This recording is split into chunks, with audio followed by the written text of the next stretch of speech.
Hi everyone, I'm JD from Willowbound Journals, and for this video I am taking you thrifting. This was at an op shop down in Melbourne in a town called Monbulk. An op shop is short for opportunity shop. It's the same thing as a thrift shop that you have in the US. And basically all different op shops will have a range of different items like clothing, books, knickknacks, that kind of thing, bedding, linen, all sorts of things. But depending on the op shop, they might have more of one type of category than another. For example, this particular op shop has quite an extensive range of craft items. Some other op shops have hardly anything in the way of craft items. And so I need to thank my mum as well, because she filmed all of the footage from this video. So she came with me to walk around the op shop and I show you some of the things that I picked up. I managed to find a lot of fun goodies, and lots of these pieces I possibly would have gotten in the past, but again, I'm trying to be selective about what I bring into my space. But as you can see, they had papers, sequins, buttons, doilies. These sequins in particular caught my eye, but I'd already got a whole bunch of sequins, so I thought, no, I just keep the ones that they have, or use the ones that they have. Here I found a bit of a fabric jackpot, because I can hardly find fabric at most op shops, but here these were the perfect types of fabric pieces that I'm looking for when it comes to journals. They're florals, dainty florals, some various different colours, and in the right sort of cuts, the fat quarters or the different quarters that they come in. So they're already nicely packaged and nicely cut, so I can easily work with those for my craft projects. In particular, I got those to line the insides of journal covers and for the spines of altered journal covers. For example, my little golden book journals that I make, I always like to have some beautiful fabric to put along the spine.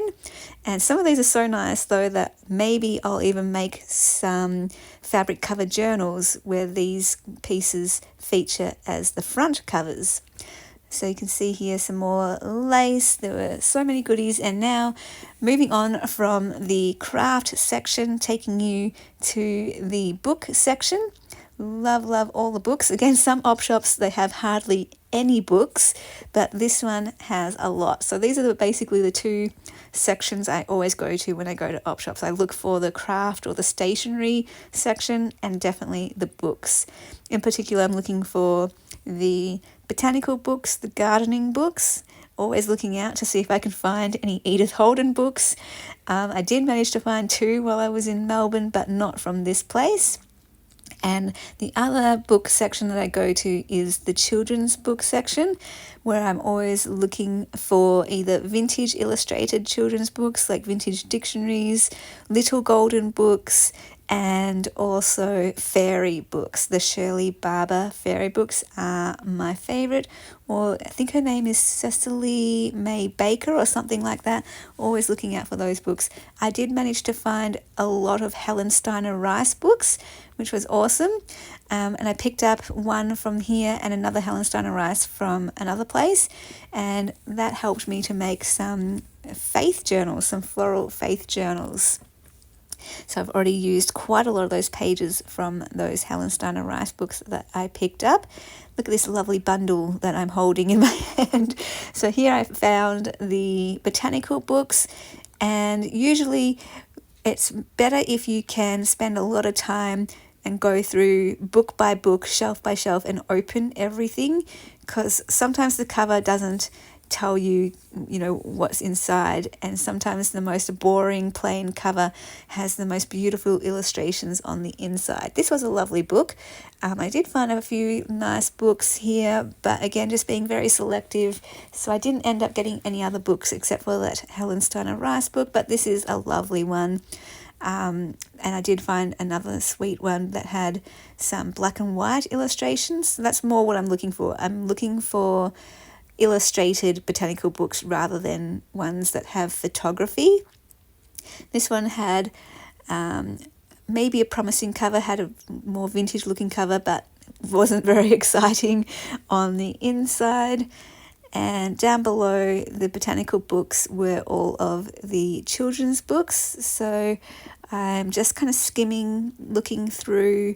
But yeah, if I had more time, I would definitely spend an hour or so just going through book by book and page by page even, because sometimes if you just do a quick flip through, you don't get to see all the detail. And one book in particular I did that with, where I did a quick flip through, but then I went back for a second pass through and noticed that, yeah, the front of the book was just all colour illustrations and text, but the back of the book had beautiful colour illustrations. So I was so glad that I actually took the time to look through it and not just do a quick flip through where I would have only seen the front pages. So that's a little tip for you, and I hope you enjoyed this thrifting video, and I'll see you in the next one. Thank you Bye, to guys. my beautiful patrons who supported me in September. You are wonderful, and I appreciate you so much. Thank you for believing in what I do. If you would like to become a patron, my Patreon website is linked down below in the description box, and that's where you get access to all my extra videos, including the monthly Making a Journal series videos, plus all my printable kits from my Etsy are on my Patreon for the rubies. And depending on your tier level, there's mail that can be sent out to you, little happy mails or journals, and that kind of thing. So thank you so much for all your amazing support and words of kindness and encouragement. It means so much to me.